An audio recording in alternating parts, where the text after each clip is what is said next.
মঙ্গলবার বর্ধমানে যাবেন মমতা বন্দ্যোপাধ্যায়। প্রশাসনিক বৈঠক করবেন রাজ্যের মুখ্যমন্ত্রী। থাকবেন দুই বর্ধমানের প্রশাসনিক কর্তারা। বৈঠকে থাকবার কথা রয়েছে বিধায়ক সাংসদদের।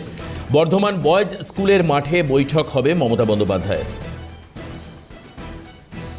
রাজা শাহ আমাদের প্রতিনিধি টেলিফোনে আমাদের সঙ্গে রয়েছেন। রাজা, এই বৈঠকে আর কি কি বিষয়ে আলোচনা হবে এবং 26-এর আগে এই বৈঠক রাজনৈতিকভাবে আর প্রশাসনিকভাবে কতটা গুরুত্বপূর্ণ?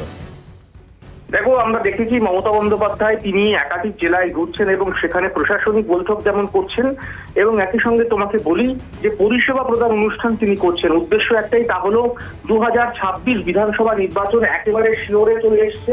ফলত তার আগে কি কি কাজ বাকি রয়েছে, কি কি কাজ করতে হবে তা নিয়ে কিন্তু আলোচনা করা হবে প্রশাসনিক বৈঠকে। আগামী মঙ্গলবার দিন তিনি বর্ধমান পৌঁছবেন। বর্ধমান মিউনিসিপ্যালিটি বয়েজ হাই স্কুলের মাঠে কিন্তু এই প্রশাসনিক বৈঠক এবং পরিষেবা প্রদান অনুষ্ঠান হবে।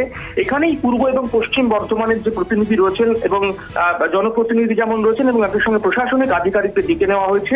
যেটা মনে করা হচ্ছে যে বর্ধমান একেবারে দুই বর্ধমান জেলার জন্যই কিন্তু নতুন কিছু প্রকল্প ঘোষণা করতে পারেন মুখ্যমন্ত্রী মমতা বন্দ্যোপাধ্যায়। দেবাশিস, বেশ, ধন্যবাদ রাজা।